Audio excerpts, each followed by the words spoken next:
اعوذ باللہ من الشیطان الرجیم بسم اللہ الرحمن الرحیم وقرن فی بیوتکن اور اپنے گھروں میں ٹھہری رہو ولا تبرجن تبرج الجاہلیت الاولی اور پہلے زمانے کی جاہلیت کی طرح سج دھج کر غیر محرموں کے سامنے مت نکلو، وأقمنا الصلاة نماز قائم کرو، وآتينا الزكاة زکوٰۃ ادا کرو وأطعنا الله ورسوله اور اللہ اور اس کے رسول کی آجّا کا پالن کرو۔ إنما يريد الله ليذهب عنكم الرجس اللہ تو بس یہ چاہتا ہے کہ تم سے ناپاکی یعنی گناہ کو دور کر دے، أهل البيت ويطهركم تطهيرا۔ اے نبی کے گھر والوں، اور تمہیں پوری طرح پاک کر دے۔ ایک ایسا دور جہاں عورت کی عزت نہیں تھی۔ پھر قرآن کی ایک آیت اتری، وقرن فی بیوتکن اور اپنے گھروں میں ٹھہری رہو۔ یہاں سب سے پہلا سوال اٹھتا ہے، کیا اسلام عورت کو گھر میں بند کرنا چاہتا ہے؟ نہیں، قرآن نے یہ نہیں کہا کہ عورت گھر سے باہر نہ نکلے، بلکہ قرآن کے الفاظ وقرنا کا مطلب ہے سکون، وقار اور حیا کے ساتھ رہنا۔ قرآن نے عورت کو بازار کی وستو بننے سے روکا، لیکن اسے شکشا، علاج، ویاپار اور ضرورت کے کاموں سے نہیں روکا۔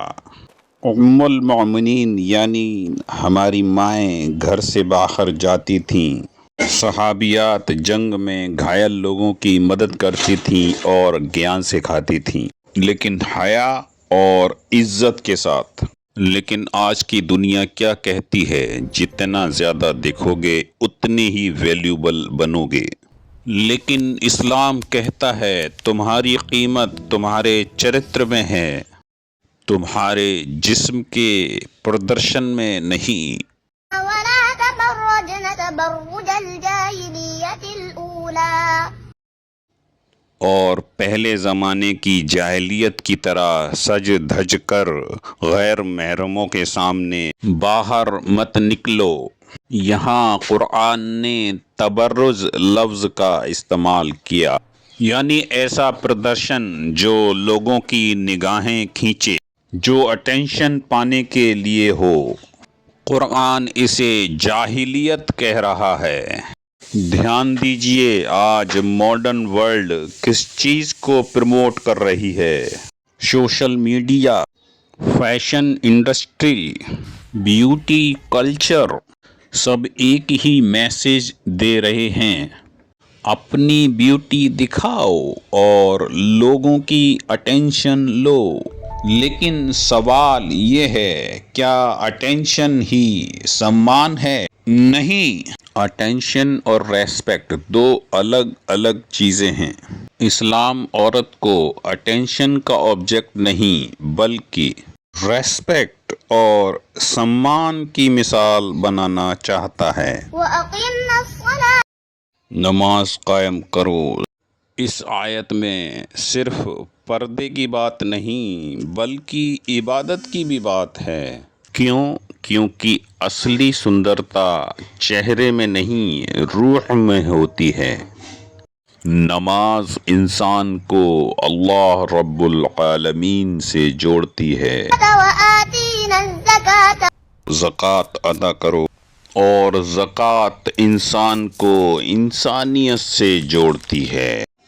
ایک عورت جو نماز پڑھتی ہے، جو غریبوں کا درد سمجھتی ہے، وہ سماج کی سب سے خوبصورت اور سمانت مہیلا بنتی ہے۔ وأطعنا الله ورسوله اور اللہ اور اس کے رسول کی آجّا کا پالن کرو۔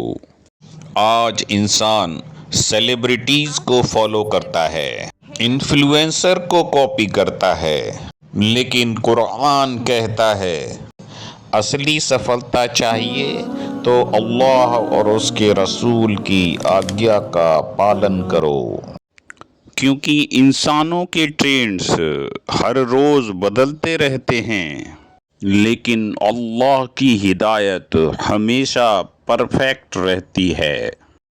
إنما يريد الله ليذهب عنكم الرجس اللہ تو بس یہ چاہتا ہے کہ تم سے ناپاکی یعنی گناہوں کو دور کر دے۔ اللہ تبارک و تعالی اس آیت میں کیا چاہتا ہے؟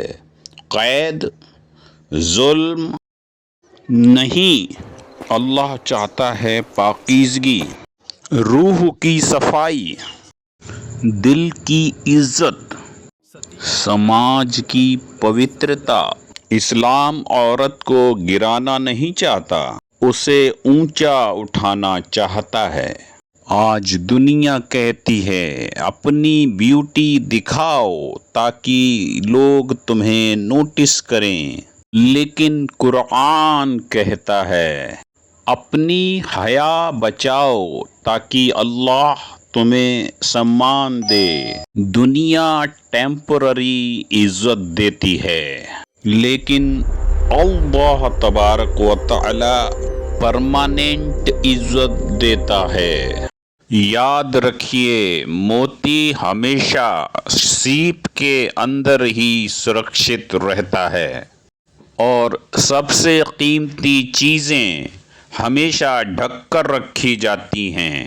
اگر آپ کو یہ ویڈیو پسند آیا تو اس میسج کو آگے پہنچائیے، کیونکہ آج دنیا کو پھر سے یہ سمجھانے کی ضرورت ہے کہ اسلام نے عورت کو قید نہیں، عزت دی ہے۔